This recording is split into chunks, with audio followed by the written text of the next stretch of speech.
Dica de estudo do texto. Uma vez que a Bíblia é a palavra de Deus, ela deve ser interpretada com muito cuidado. Vejamos qual é a dica de hoje. O significado de palavras. Nós veremos então do que se trata esse princípio. Veremos também uma chamada de atenção quanto a este princípio. Na sequência, veremos como lidar com o significado de palavras e, por fim, como temos por hábito, aplicaremos esse princípio ao texto que estudamos essa semana, no caso, 1 Pedro, capítulo 1, 22 a 25. Então vamos lá. Você já deve ter percebido no seu estudo das Escrituras que nem sempre é fácil entender algumas palavras e expressões, não é? Do tipo, raiz de Davi, leão da tribo de Judá, regiões celestiais, conforme lá em Efésios, estrela da manhã. Como lidar com palavras e expressões ou frases que não são tão claras assim? Muitas vezes nós cometemos o erro de aplicar diretamente para nós. Nós pegamos uma palavra que não entendemos, como se ela fosse escrita no português, vamos ao dicionário em português e aí então aplicamos aquilo conforme nós achamos por bem. Essa é uma grande dificuldade. Então, hoje nós vamos ver como lidar com palavras e expressões, frases que não são tão claras, como interpretá-las de maneira correta. Antes, vamos ver aqui uma chamada de atenção em relação ao significado de palavras. Em primeiro lugar, cuidado com o uso do dicionário. Muitas vezes nós acarretamos no erro de procurar num dicionário bíblico ou mesmo num dicionário comum de português o significado daquela palavra ou expressão que nós estamos procurando e diante da lista de significados, nós escolhemos o que é mais interessante para aquele assunto que a gente está trabalhando, não é mesmo? Olha só, por exemplo, lá em Efésios capítulo 1, verso 3, tem uma palavra que é repetida várias vezes, no grego eulogia. Se você for no dicionário Strong, você vai ver várias opções de significados. Primeiro, louvor, enaltecimento, gratidão, de Cristo de Deus. Segundo, discurso elegante, linguagem polida. Ainda, num sentido negativo, linguagem ardilosamente adaptada para cativar o ouvinte, fala clara, discurso de excelente qualidade. Em terceiro lugar, invocação de bênção, graça divina. 4, consagração, bênção, benefício, joia. Diante, então, desse leque de significados, o que a gente faz? Escolhe aleatoriamente. Você não pode determinar com precisão o significado de uma palavra olhando no dicionário e escolhendo o significado mais interessante ou o significado que se encaixa com o que você quer que a palavra diga. Então, cuidado com o uso do dicionário. Em segundo lugar, cuidado com a procura pela origem da palavra ou a raiz da palavra. Evite o perigo de procurar o significado de uma palavra na origem dela. Muitas vezes isso é dado nos dicionários. A origem ou a raiz da palavra quase nunca nos diz o significado real da palavra em um contexto particular. Por exemplo, ainda naquela palavra eulogia, se você for lá no Dicionário Internacional de Teologia do Novo Testamento, Loha Cohen, ele vai dizer que eulogia é o seguinte: o verbo leugel se acha na literatura grega a partir dos escritos trágicos. É composto de advérbio eu, bem, e da raiz log, falar, palavra. E significa falar bem. Seu antônimo é kakalogel, falar mal. Correspondendo a isso, o substantivo eulogia, atestado de píndaro em diante, significa boa fala. O adjetivo verbal eulogetos corresponde ao particípio perfeito passivo, eulogêmenos, e significa uma pessoa ou coisa que é favoravelmente falada e assim louvada. A forma composta intensiva euneologeu ou eneologomai não se acha na literatura grega secular. diante então dessa informação, o que você faz com isso? Você desiste do seu estudo bíblico, é ou não é? Pois é. Então precisamos tomar cuidado com a procura pela origem da palavra. Muito bem, se não é dessa forma que nós devemos estudar o significado das palavras ou expressões que não são tão claras, o que devemos fazer então? Vamos lá, vamos ver como lidar com o significado de palavras.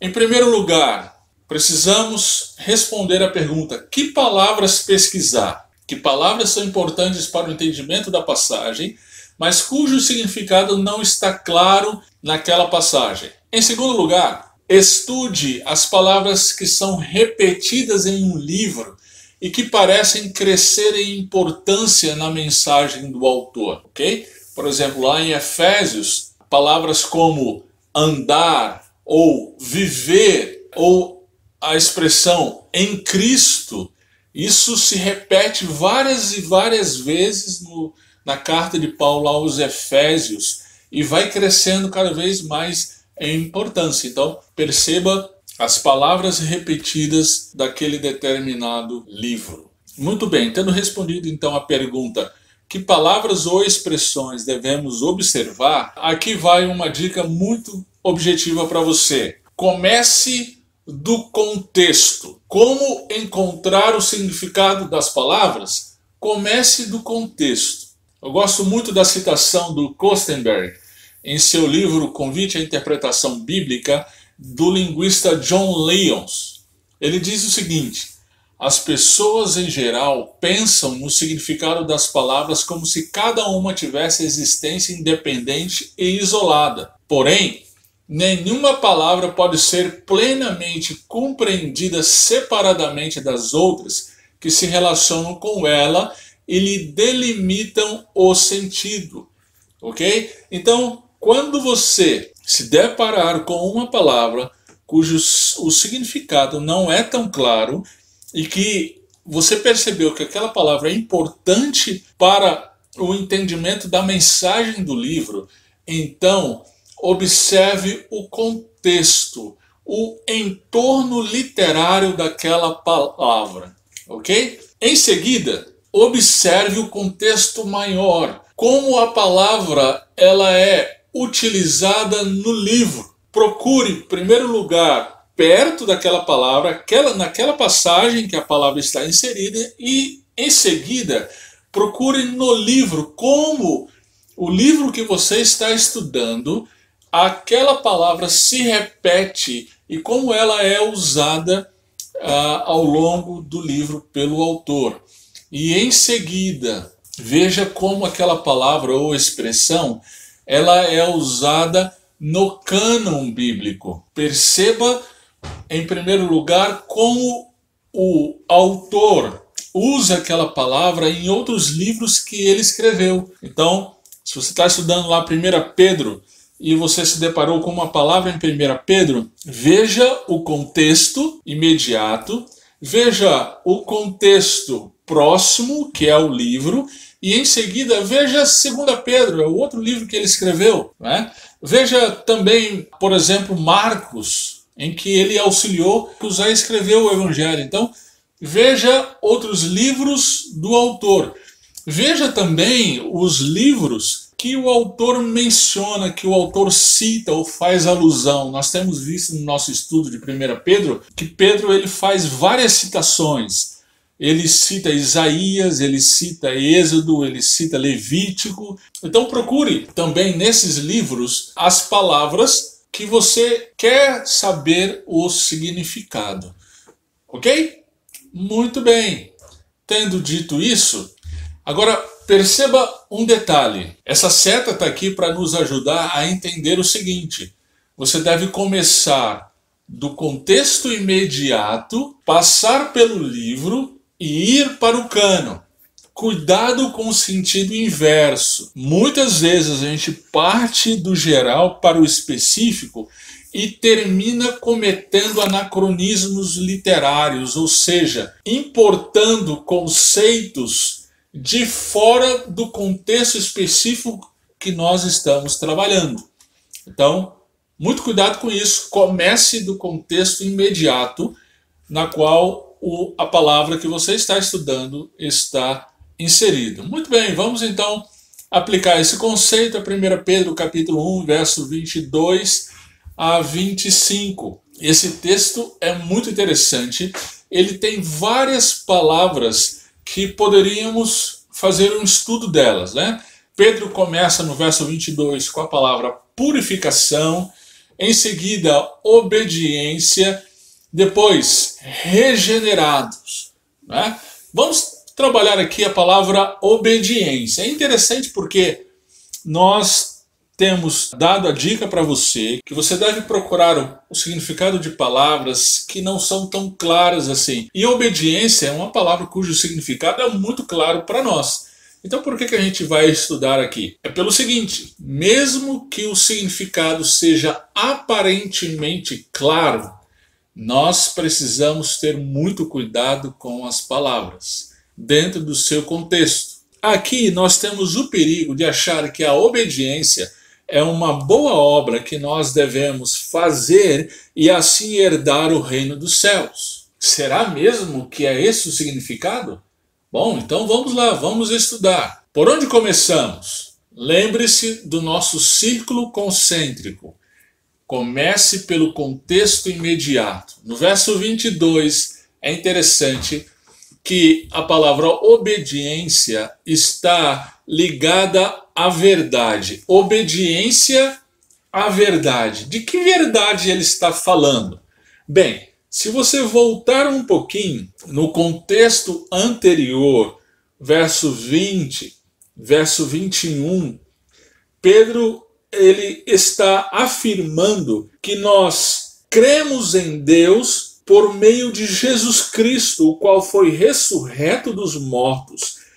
E Deus Pai lhe deu glória, de modo que a nossa fé e esperança estivessem em Deus. Então, a fé é a obediência à verdade, a qual Pedro está se referindo aqui no verso 22. A obediência à verdade diz respeito à confiança em quem é Cristo e na sua obra de resgate, de redenção do ser humano. Vamos, então, trabalhar o contexto próximo. Essa palavra ela está no livro de 1 Pedro por 3 vezes. E curioso que é justamente nessa parte maior, nessa unidade maior que nós estamos estudando, que é o capítulo 1, verso 1 até o capítulo 2, verso 10.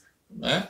Então acontece no capítulo 1, verso 1 e 2, no capítulo 1, verso 14 e no capítulo 1, verso 22. No capítulo 1, verso 2, Pedro ele relaciona a obediência em meio à obra da Trindade em relação à eleição. Deus Pai, ele planeja a eleição, Deus Espírito Santo santifica o crente e Jesus Cristo purifica o crente por meio do sangue do seu sacrifício. E a obediência, então, é a obediência aqui, como nós já vimos no nosso estudo lá do capítulo 1, depois volta lá, dá uma olhada na explicação.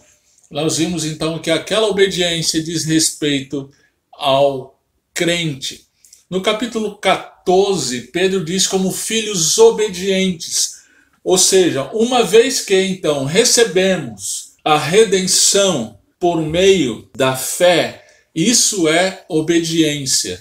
É receber aquilo que o Senhor está nos dando, a redenção por meio do sacrifício do seu Filho. E então, finalmente, no verso 22, é por isso que Pedro então menciona essa obediência à verdade. Então, perceba como o estudo, começando do contexto imediato, indo para o livro, nos ajuda. Agora, nós vimos também que é importante a gente dar uma olhada na incidência desta palavra no restante do cânon. E essa palavra aparece nesse mesmo sentido relacionado à fé em Romanos, capítulo 1, verso 5, e Romanos, capítulo 16, verso 26. Paulo, nesses textos, ele usa a expressão a obediência da fé. É esse mesmo significado, então. A obediência diz respeito à fé, à confiança na providência de Deus para a nossa salvação.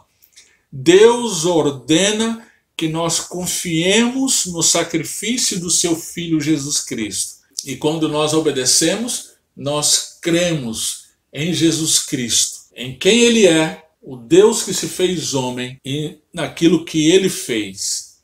Deu a sua vida para nos resgatar dos nossos pecados. Então, perceba como é importante estudarmos o princípio do significado das palavras. Espero que tenha sido útil para você. Então, daqui por diante, na sua leitura, seja muito cuidadoso ao interpretar as palavras à luz do contexto. Até a próxima semana, se Deus assim permitir.